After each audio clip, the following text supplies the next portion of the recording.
Buenos días a todos, ¿cómo están? Es un gusto tenerlos aquí, oír las maravillosas intervenciones de mis colegas de Chile y República Dominicana, fantástico.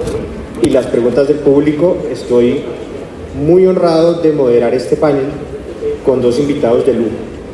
Y para no hacer más larga la introducción, simplemente quiero en este panel que hablemos de las luces y las sombras, la parte buena y la parte no tan buena de las herramientas de inteligencia artificial, que aprovecho para hacer una cuñita.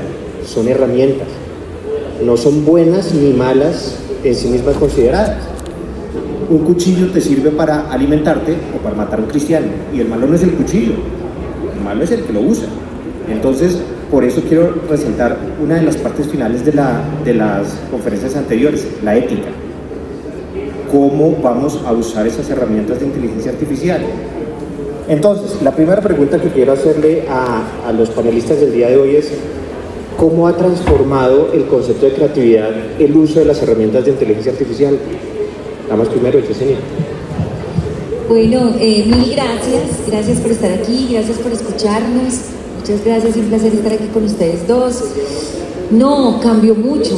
Yo creo que la creatividad, inicialmente, miren, todo lo que yo voy a decir hoy, creo que hago una salvedad, y es que hoy puedo pensar una cosa, mañana puedo pensar otra. ¿Por qué? Porque este tema de la inteligencia artificial es tan amplio, tan grande, somos tan ignorantes, que yo creo que ni siquiera logramos dimensionar lo que se viene, o lo que no se viene, o lo que creemos que va a pasar. Entonces todo es tan incierto, tan extremadamente incierto, que cualquier cosa que uno pueda decir en este momento puede ser muy delicada para un futuro. Sin embargo, en este momento les quiero contar que yo sí pensé y tenía la fe y la certeza de que la inteligencia artificial nunca iba a ser creativa. Yo pensaba que iba a ser utilizada única y exclusivamente para las ciencias exactas. Entonces nunca imaginé que una inteligencia artificial pudiera hacer un cortometraje, contar una historia, bailar, cantar, hacer música. O sea, era como, yo no puedo creer que esto esté pasando, y efectivamente está pasando.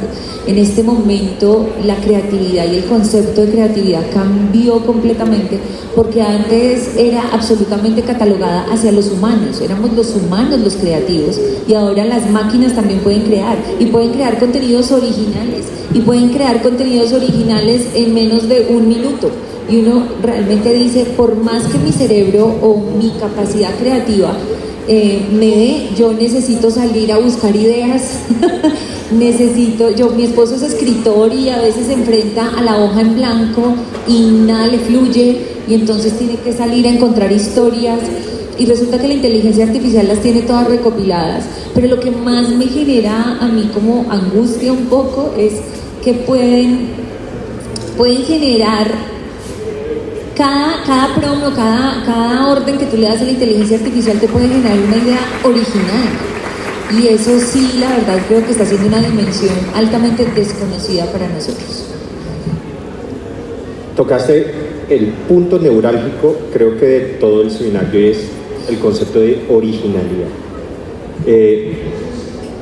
¿Cómo dirías tú que se expresa la originalidad, o si se podría caracterizar un contenido creado por inteligencia artificial en el sector editorial, por ejemplo, como original? ¿Tú crees que podría ser original o no? Bueno, creo que estamos en un momento en que muchos conceptos se están problematizando. O sea, no se trata solamente de la creatividad o de la originalidad, inclusive de la autoría. Ya venimos hablando y discutiendo mucho de lo que pasa alrededor puntualmente de estos conceptos.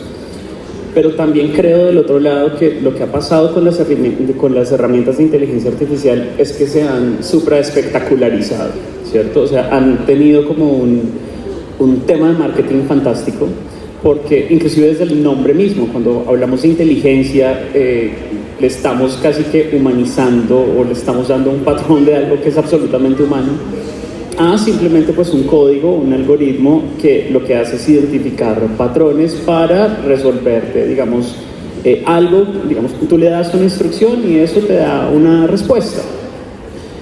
Pero el hecho de que lo llamemos inteligencia y que, digamos, el impacto tan grande que haya tenido ChatGPT en los últimos años, pues nos pone también en una conversación muy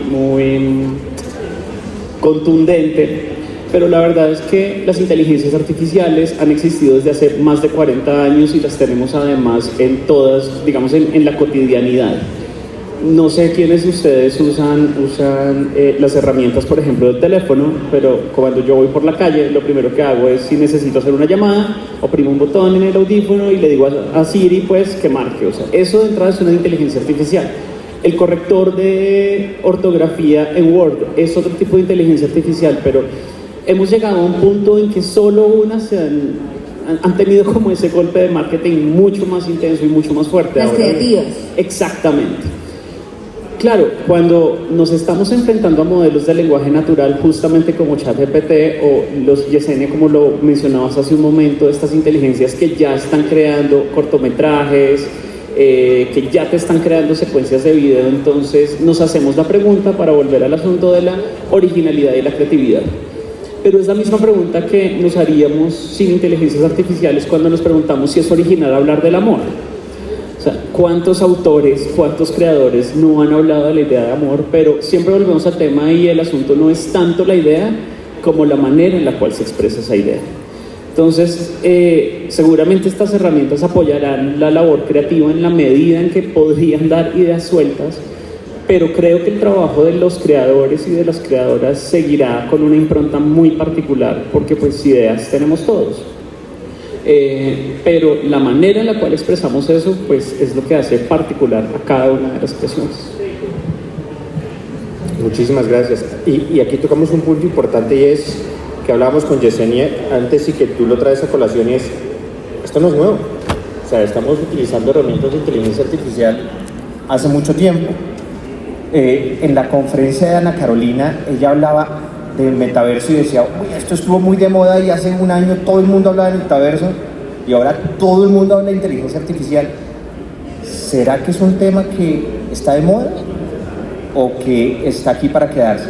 A mí me gustaría que nos contaras un poquito, Yesenia, cómo ha sido la experiencia tuya con el uso de herramientas de inteligencia artificial. Yo tengo una compañía, en mi empresa hacemos VFX. ¿Qué son los VFX? Son los efectos visuales. Los efectos visuales eran los que se llamaban anteriormente efectos especiales, que eran las explosiones de los carros, las explosiones de los edificios, los disparos, las persecuciones, todo esto que vemos en Hollywood, eso antes se hacía en vivo y en directo. Como la inteligencia artificial llegó hace muchos años, eso hoy en día no se hace en vivo y en directo, eso se pone en unas telas verdes y se hacen cromas y se pueden poner escenarios irreales y se montó la inteligencia artificial. Nosotros, por ejemplo, desde hace 12 años multiplicamos extras, o sea, ¿quiénes se vieron aquí La Selección o se vieron Diomedes? La serie de RCN. Bueno, nosotros los conciertos de Diomedes no eran 2.000 o 3.000 extras, no, se multiplicaban los extras, porque financieramente no es posible poder lograrlo.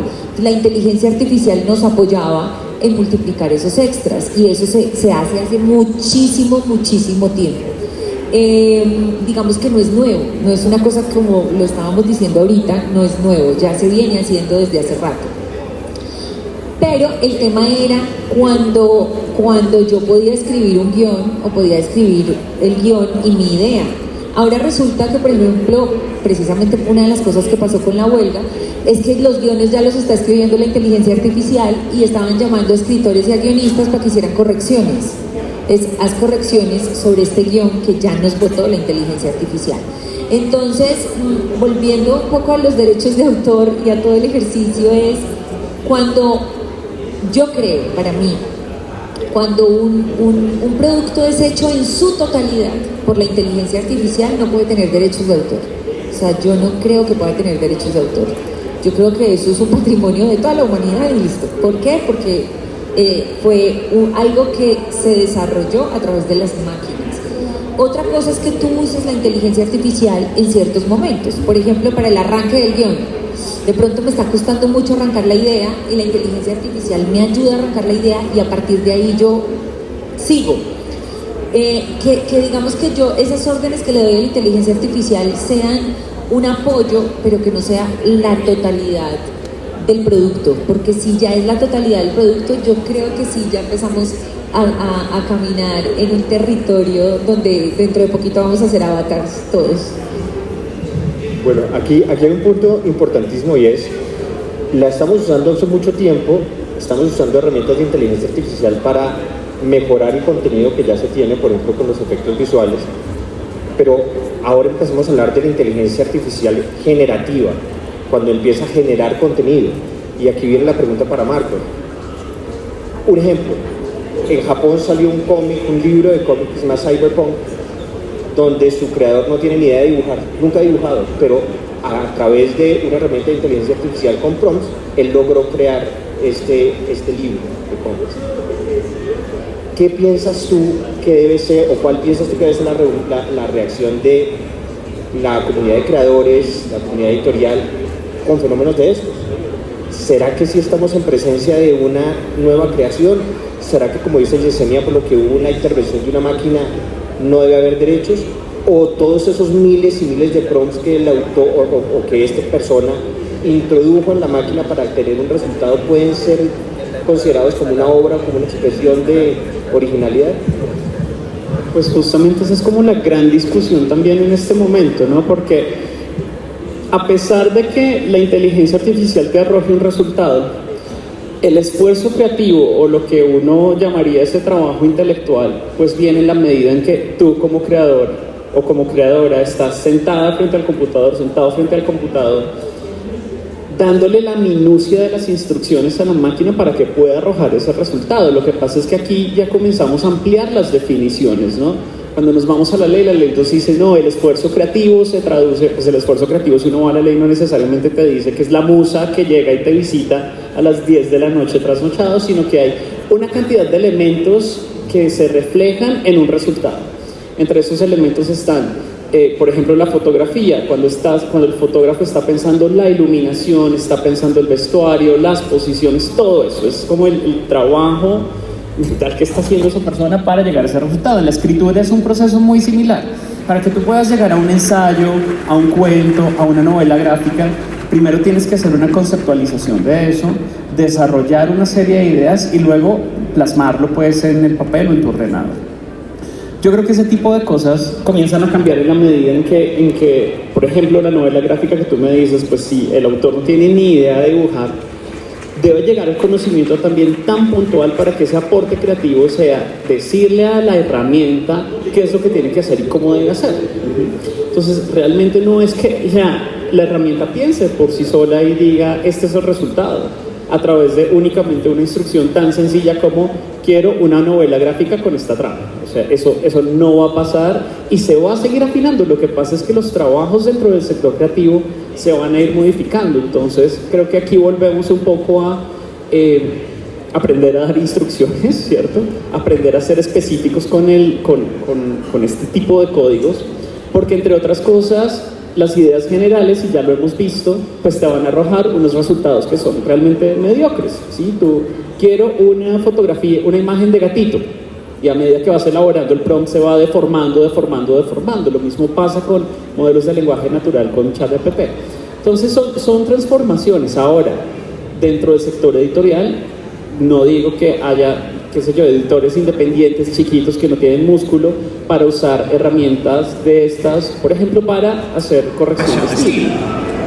Pero creo que al final también el mercado se irá regulando solo un poco, porque también no creo que Adobe, y esto lo he dicho varias veces, no creo que Adobe se lance al mercado únicamente a tirar una inteligencia artificial que reemplace a los diseñadores que son, o a los hacedores de efectos especiales, que son los que pagan la herramienta. Entonces también creo que hay un tema de mercado ahí que atraviesa todo eso. Si aquí hay una cosa y recojo unas palabras de Yesenia, esto está cambiando tanto que yo lo que pienso hoy de pronto mañana cambia. Hace 2 años estábamos hablando con este boom de inteligencia artificial y creo que hace 2 años, si yo le preguntara al auditorio quien ha utilizado herramientas de inteligencia artificial sería un número muchísimo menor de los que lo usamos ahora.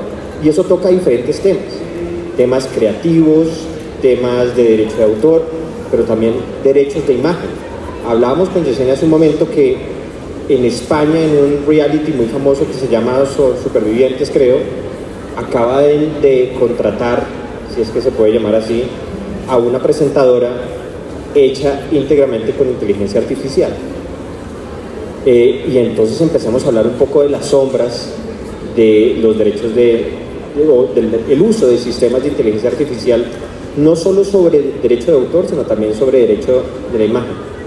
Yesenia, ¿cómo crees que el uso de estas herramientas de inteligencia artificial puede cambiar la forma en que se contrata gente, los empleos del sector creativo, etcétera? Sobre todo en el sector audiovisual, que digamos que es tan rico en contratación de personal. Yo no sé si la inteligencia artificial viene a confrontarnos como seres humanos también. Yo siento que puede ser un ejercicio interesante para revisarnos, cuestionarnos, analizarnos. El ser humano es soberbio por naturaleza. Nosotros nos creemos la raza superior, y por eso pues estamos en las guerras en las que estamos, esta sed de poder que tiene el ser humano, estas ganas de apoderarse de absolutamente todo, y toda esa parte negativa que tenemos los seres humanos. Decías ahorita del pozo oscuro o el pozo blanco, todo el pozo oscuro nuestro como seres humanos. Yo creo que la inteligencia artificial viene a decirnos, ojo, ¿por qué? Porque cuando se trata de la creatividad, por ejemplo, cuando se trata de la creatividad, pongan de acuerdo a 10 creativos. Pongamos de acuerdo a 10 creativos a ver cómo nos va. Es más, pongamos a 3. Pongamos de acuerdo 3 creativos. Normalmente, como somos tan subjetivos, porque los seres humanos tendemos a ser muy subjetivos porque somos la construcción de lo que nos compone, de nuestra educación, de nuestra manera de ver la vida, de dónde nacimos, de cómo nos educaron, de todas estas cosas que nos componen a nosotros como seres humanos. Dilatamos mucho los procesos, somos poco pragmáticos. Yo estoy hablando 100% en la creatividad. Somos mucho menos pragmáticos que en otras áreas, ya sean mucho más industrializadas. Entonces, ¿qué pasa? Que cuando nos empiezan a demostrar que la inteligencia artificial se puede poner de acuerdo en un segundo y que en un segundo podemos estar teniendo una presentadora, o que en un segundo puedo estar teniendo un actor tal cual como lo soñé y como lo quería, y que no me va a molestar y que no me va no se va a quejar porque está trabajando mucho, entonces inmediatamente dice uno, hijo de madre, ¿para dónde vamos? ¿Y qué va a pasar con estos ejercicios? Porque si ya en un reality la presentadora es 100% con inteligencia artificial, ¿qué más viene? O sea, seguramente vendrán el reemplazo de los actores, el reemplazo de los escritores, el reemplazo de los músicos, o sea, vienen muchas cosas. Sin embargo, yo también creo que pasó con la tecnología. Cuando llegó la tecnología, desplazó muchos empleos, pero hubo transformaciones y empezaron a surgir unos nuevos empleos. O sea, hace 25 años las empresas no contrataban community managers, ni contrataban ingenieros de sistemas, o como una cantidad de cosas, o programadores. O sea, hace muchos años no existían este tipo, ni artistas visuales. Entonces creo que el ejercicio sí parte, para mí, de algo que decías al comienzo de esta charla, y es, nos vamos a confrontar realmente de frente y sin anestesia con nuestras éticas. Yo creo que nos vamos a enfrentar contra la ética, nos vamos a enfrentar contra lo que realmente somos y de qué manera podemos controlar el abuso, porque siempre habrá un abuso, siempre hay abuso de abajo hacia arriba o de arriba hacia abajo, siempre existen los abusos. Y yo siempre creo que cuando nosotros logramos ser capaces de tener claro hasta dónde llega mi ética, hasta dónde llegan mis principios, podemos hacer un gran uso de la inteligencia artificial. Creería yo que eso podría ser. Y para cerrar, nos pasó con la tecnología y nos va a pasar con la inteligencia artificial, y es que desafortunadamente, tú eres abogado, ¿no? ¿Cuántos abogados hay aquí? Bueno, me encanta que estén llenos de abogados, porque, señores abogados, si ustedes no activan rápidamente las regulaciones, esto no lo va a controlar nadie. No puede ser que todo el tema jurídico y legal y de regulaciones siempre vaya tan lento, tan extremadamente lento a la tecnología o a la creatividad o a lo que está llegando. Normalmente la regulación es chistosísimo porque empezamos a regular las redes sociales hoy y ya lo que se reguló hoy ya no sirve. Ya no sirve porque esto avanza todos los días a unas velocidades atroces y si el tema de la regulación no avanza a esa misma velocidad, esto sí se puede salir de las manos de todo el mundo.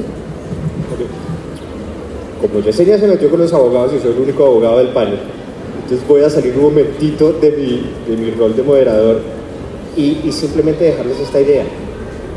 El derecho y la regulación siempre tiene que ir 2 pasos atrás de los avances sociales. Si fuera al revés, estaríamos en una dictadura.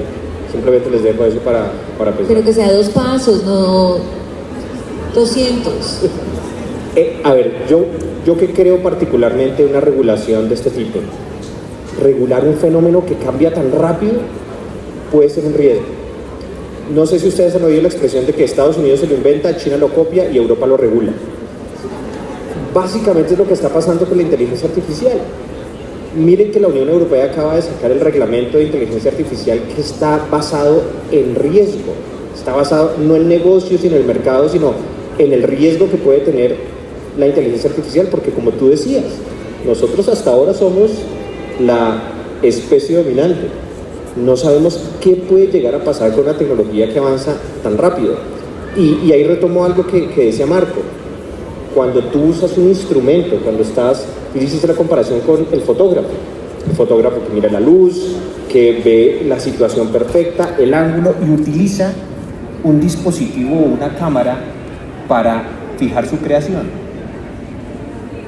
¿No será que estamos hablando de algo similar cuando hablamos de inteligencia artificial? Que simplemente el sistema de inteligencia artificial es una herramienta más con la que va a contar un creativo. Yo estoy convencido de eso. Así como el computador, lo que hablaba Yesenia en su momento, lo que decías tú, Manuel, pues revolucionó el trabajo y lo que hizo fue facilitar muchos procesos, porque antes lo que decía, pongamos el ejemplo de las calculadoras de la NASA, ¿no? Todo este programa espacial eran muchísimas mujeres haciendo cálculos matemáticos, entregando resultados, todo trabajando como en muchísima marcha.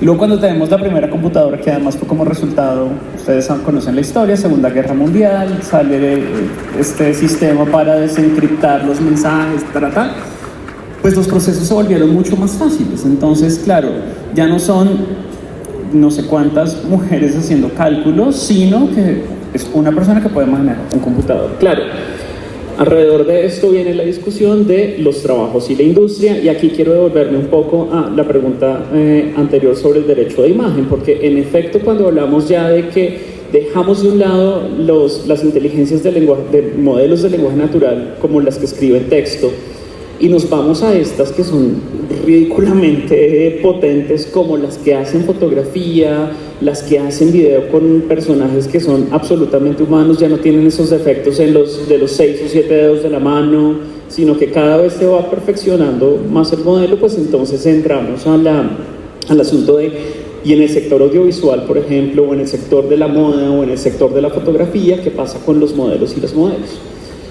Y muchas veces miren que lo que no pasa es que se regule primero desde la jurisprudencia, sino que veamos el caso de Estados Unidos. Los primeros que pusieron el grito en el cielo sobre la regulación de propiedad intelectual y de derecho de imagen no fueron los abogados, fue el sindicato de actores.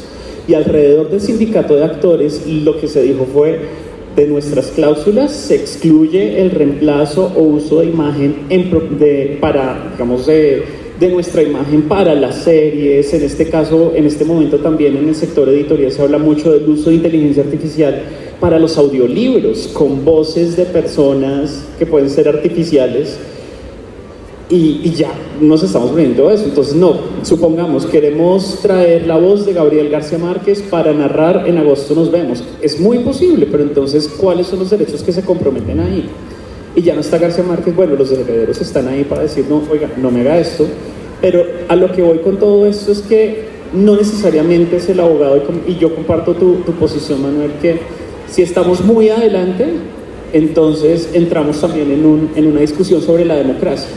Si estamos muy atrás, que es lo que nos pasa en este momento, estamos llegando muy tarde al avance.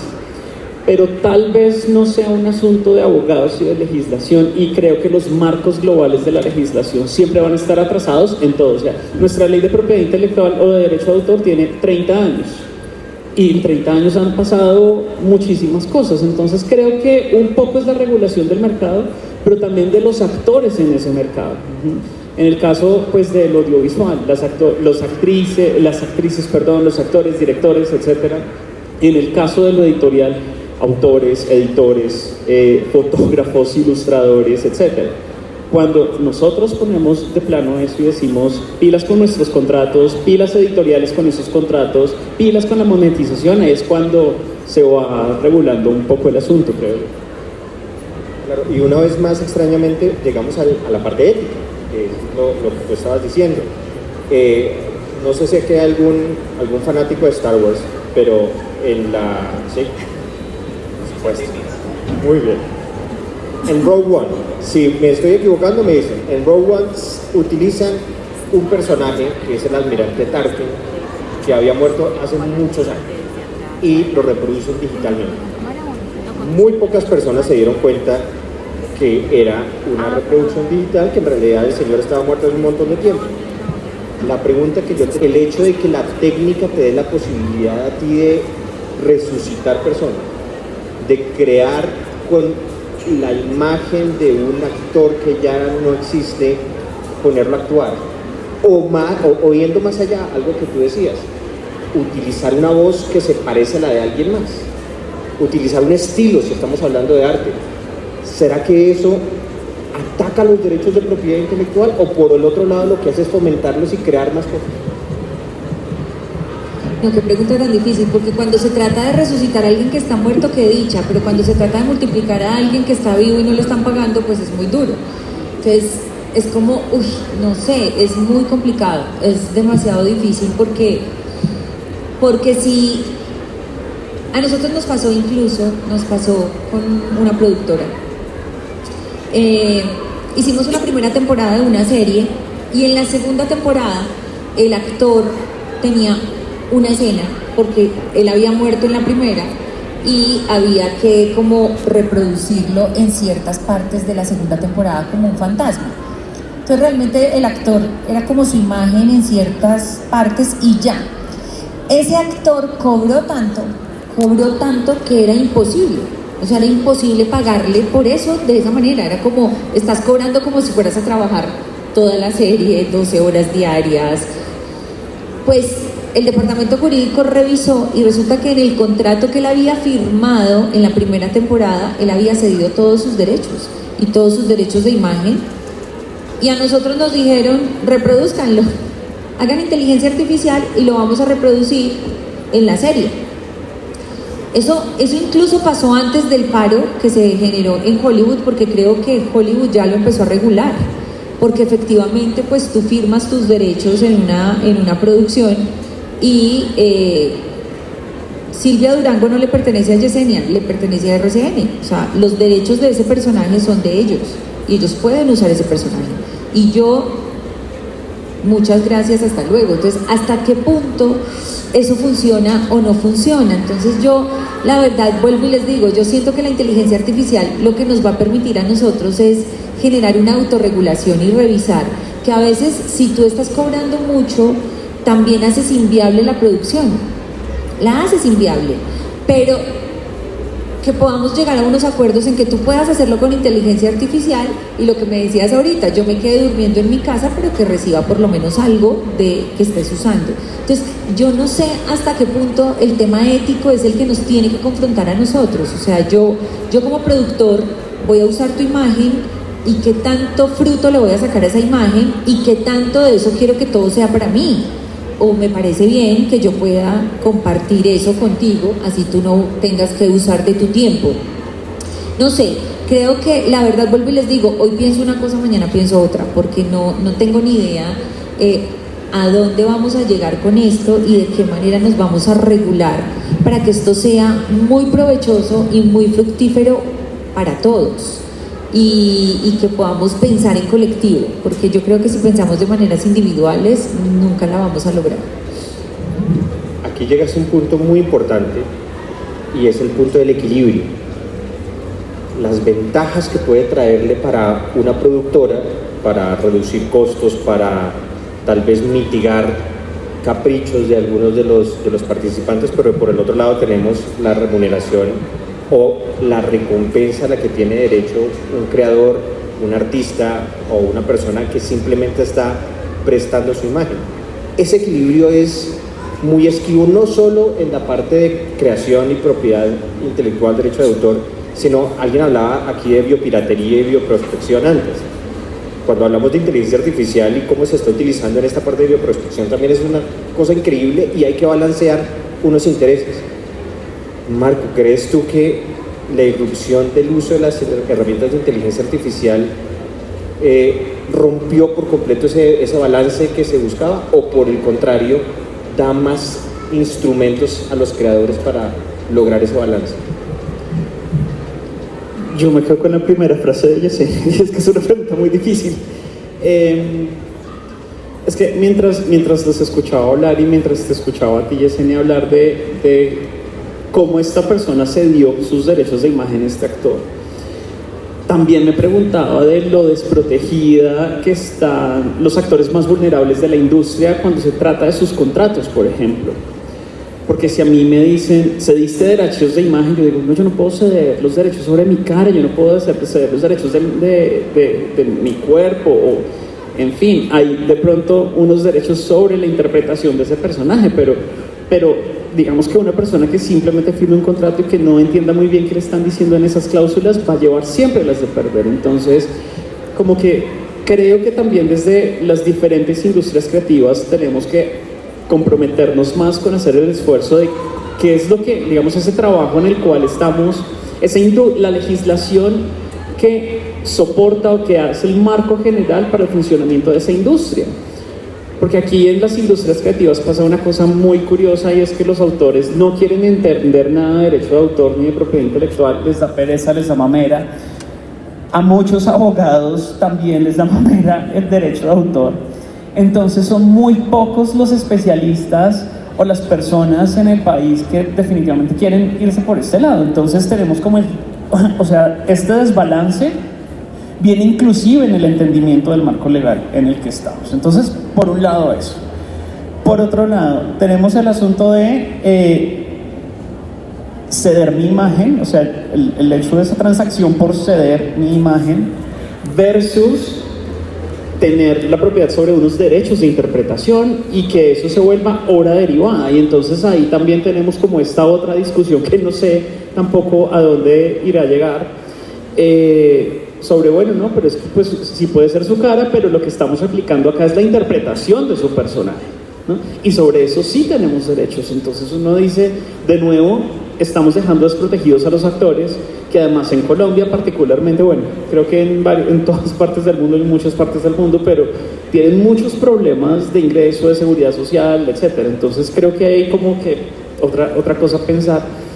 Y lo último es que dentro de esa producción, pues claro, podemos decir que la inteligencia artificial puede hacer un montón de cosas fantásticas, pero cuando uno entra al detalle de esa producción, es que cuando tú eres un buen lector o cuando eres un consumidor ávido de productos audiovisuales, te das cuenta de que la calidad tal vez no es tan buena.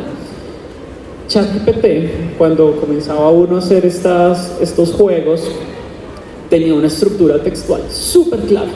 Entonces te daba una introducción y luego, en primer lugar, segundo, para finalizar. Cualquier pregunta y resumen, exacto, y en conclusión y en resumen, o sea, uno puede estar hablando de ese modelo de lenguaje natural, pero al final no es tan natural. Pero cuando complejizamos el problema, y aquí no sé si tenga que ver con biopiratería, yo pensaría que tiene que ver más con derecho de imagen. A finales del año pasado, una autora académica muy reputada en Estados Unidos que se llama Jane Friedman puso una denuncia con Amazon porque alguien estaba vendiendo libros con su nombre y eran textos creados con inteligencia artificial. El gran problema es que ella no podía bajarlos porque la cuenta no estaba asociada y porque los contenidos estaban diciendo, no, pues usted puede tener su nombre ahí, pero en realidad los contenidos de la obra los está montando esta persona. Y ella nunca pudo descargar eso y había un X detrás ganando plata con su nombre y no sé al final cómo se solucionó el problema, pero fue una gran queja. Entonces, claro, podemos igual vender un montón de contenidos, pero como lector, si yo leyese, si yo comprase un libro de estos que no es escrito por esa persona que dice ser, pues me estoy encontrando con una estafa, fundamentalmente. Y estoy viendo también que esos contenidos producidos por inteligencia artificial pues no son de la calidad que estoy esperando y por la cual estoy pagando también. Bueno, llegaste a un punto muy importante y es la responsabilidad de los creadores. Señor, esto no es un tema de abogados y las leyes de propiedad intelectual no son un tema de abogados, son un tema de creadores y de las personas que usan los contenidos que se crean. Debe haber una responsabilidad de los creadores en entender sus derechos. Yo no puedo decir, ay, no, es que yo firmé un contrato y resulta que había cedido todo y se aprovecharon de mí. ¿Se aprovecharon de él? Yo creo que no se aprovecharon de él. Si se aprovechan de él cuando le obligan a firmar un contrato que dice él y él lo entiende, pero el desconocimiento de la ley no es razón para no cumplirla. Y es que aquí quiero hacer una pregunta a los dos y es, ¿cuáles deben ser las habilidades que tiene que tener un creativo ahora con la irrupción de las herramientas de inteligencia artificial? ¿Han cambiado esas habilidades? ¿Todos tienen que saber cómo funciona el sistema de inteligencia artificial? ¿O, por el contrario, es algo que solo le corresponde a un reducido grupo de personas? No, yo creo que, pero como pasa con todo, hay gente que quiere ser ignorante frente al tema y hay otros que no queremos ser ignorantes frente al tema. Yo creo que uno debe entender qué está pasando, cómo se está conectando el planeta, qué avances tecnológicos hay y a qué me voy a ver enfrentada, porque a veces mucha gente dice, ay no, a mí no me interesa la política, pero finalmente la política es importante para cada uno de nosotros. Es exactamente lo que hay. A mí no me interesa el tema de inteligencia artificial. ¿Qué? Te tiene que interesar, porque si no te interesa, más adelante algo te va a pasar en tu rol y no lo vas a estar entendiendo y te vas a colgar y te vas a... Miren, yo les cuento, a mi papá la tecnología le rompió la cabeza. Mi papá trabajaba en una multinacional y todos sus informes se entregaban en máquina de escribir. Yo lo veía él sentado escribiendo sus informes en la máquina de escribir. Y cuando a mi papá ya le exigieron el correo electrónico, cuando a mi papá ya le exigieron el computador, cuando a mi papá la empresa empezó a... porque realmente fue un atropello lo que hicieron con mi papá en ese sentido, mi papá adelantó su pensión y dijo, no aguanto más, porque yo esto no soy capaz de manejarlo, y mi papá tuvo un bloqueo y todavía lo tiene. En cambio yo a mi mamá sabe abrir un Facebook, mi mamá, y tiene la misma edad, mi mamá sabe abrir el Facebook, y mi mamá si no sabe aprende, ella sigue las instrucciones, ella lee, ella bloquea el celular, pero entonces va y busca a quien se lo desbloquee. O sea, mi mamá ha sido absolutamente curiosa. Y miren que esa curiosidad es sinónimo de investigación, y necesitamos todo el tiempo estar investigando qué es lo que está pasando con la humanidad, qué está pasando con la legislación, qué está pasando con la regulación, porque si no, yo sí creo que te cuelgas y vas a ser desechado. Y creo que hay que ir caminando con el planeta, porque afortunado o desafortunadamente, porque vuelvo y les digo, hoy pienso una cosa, mañana no sé, pero afortunada o desafortunadamente esto no lo va a detener nadie, esto va a avanzar y las nuevas generaciones lo están respaldando, y las nuevas generaciones están funcionando como está funcionando la tecnología y están pensando cómo funciona la tecnología.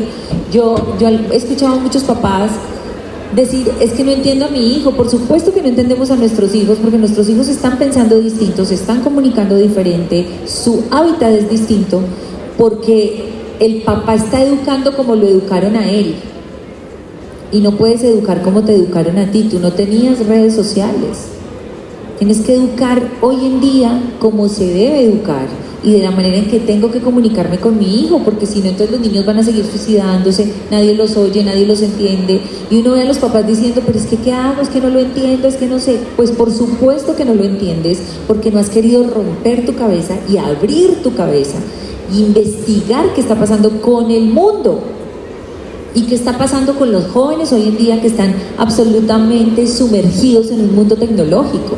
Entonces, si nosotros seguimos dándole la espalda o no importándonos lo que está sucediendo con la tecnología, seguramente vamos a ser desechados rápidamente y altamente analfabetas. Marcos, la misma pregunta en el sector editorial.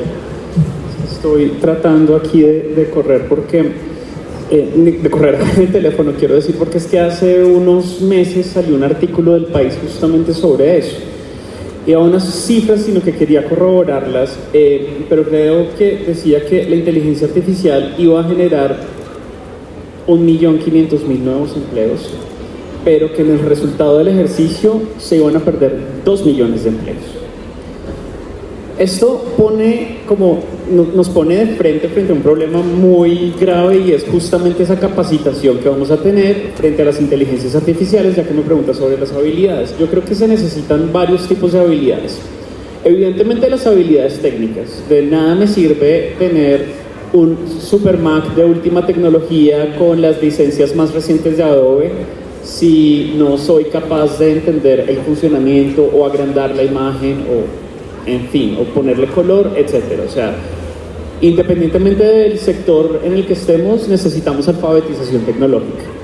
La alfabetización tecnológica, a su vez, tiene un montón de problemas como el acceso a la tecnología, lo que los países le estén invirtiendo a la educación, etcétera, pues más en un país como Colombia, en el que tenemos muy poca conectividad a internet, en el que más de medio país no tiene energía eléctrica, en fin. Entonces hay unas condiciones que de entrada están poniendo una barrera frente a la capacitación y al acceso en estos empleos, pues que tienen un uso de herramientas tecnológicas muy potentes. Entonces, el acceso a la tecnología, y alrededor del acceso a la tecnología, pues el conocimiento y la alfabetización de las herramientas técnicas. Pero de nada nos sirve tener buenas herramientas técnicas si tampoco tenemos herramientas analíticas para entender los problemas. Y entonces, antes de hablar de inteligencia artificial, me devuelvo a los índices de lectura en el país, me devuelvo a la cantidad de libros que leemos, me devuelvo a los resultados de las pruebas PISA, en los que las peores áreas son matemáticas y lingüística, y resulta que para meter un prompt en una herramienta necesitas dar una instrucción correctamente. Entonces, si no eres capaz de construir una oración correctamente, pues el resultado va a ser nefasto. Y esto viene pues en habilidades que son básicas. Otros sesgos. Muchas de estas herramientas de inteligencia artificial funcionan mejor en inglés que en español. Tenemos la siguiente gran barrera, que es la barrera lingüística, porque a pesar de que ChatGPT le podamos dar una instrucción en español, el resultado va a ser mucho mejor si se da en inglés y se arroja un resultado en inglés. Entonces, la pregunta es muy compleja, porque se van complejizando también esas habilidades que debe tener cualquier persona que esté en el sector. Y lo último, pues, es también como entender este contexto, porque hace un año estábamos hablando de una cosa, como lo decía Yesenia, o sea, este tema está cambiando todos los días, las actualizaciones tecnológicas están dándose todos los días, pero creo que la industria no se va a clavar el cuchillo para decir vamos a acabar con las suscripciones o con el modelo de negocio que tenemos, pues porque para pagar un ChatGPT actualizado, yo no sé cuántos dólares te cuesta. Tú tienes un modelo gratuito por $20, pero un modelo que esté conectado a internet te cuesta $20. Entonces, de alguna manera necesitas que el modelo de negocio, para el modelo de negocio igual necesitas un humano detrás, un humano que trabaje y que tenga una tarjeta de crédito para sostener tu Adobe, tu ChatGPT o cualquiera que sea la herramienta. Pero sí tenemos que hacernos unas preguntas muy importantes sobre la alfabetización alrededor de esa tecnología, porque creo que no es sostenible en el mediano ni largo plazo que una herramienta tecnológica haga perder 1.500.000 empleos cuando genere 2.000. O sea, en el ejercicio neto estamos hablando solo de 500.000 empleos generados por la tecnología, así que no es un impacto, digamos, tan contundente. Y por otro lado, pues alrededor de eso, los problemas sociales. No se trata del desafío que la inteligencia artificial pueda ponernos como creadores, sino que nos pone como sociedad, y en eso concuerdo un montón con Yesenia, porque es que estamos hablando de desempleo, estamos hablando de Producto Interno Bruto, estamos hablando de economía, estamos hablando de desafíos en términos sociales. Ya lo vimos una vez con la pandemia, el impacto que la pandemia causó en todo el sector educativo, en la industria, fue muy grande. La formación que muchas personas recibieron virtualmente en la pandemia no es la misma formación presencial. Así que la educación mediada por tecnología sí fue un gran apoyo, pero el resultado en el ejercicio al final no sabemos. Y esa es la gran pregunta que tenemos que hacernos ya para poder reaccionar a futuro frente a este tipo de temas. Bueno, yo quiero dejarles ahí una reflexión. Yo hace poco leí un artículo que decía: ¿la inteligencia artificial va a reemplazar a los abogados? La respuesta era sí, a aquellos que no manejen herramientas de inteligencia artificial.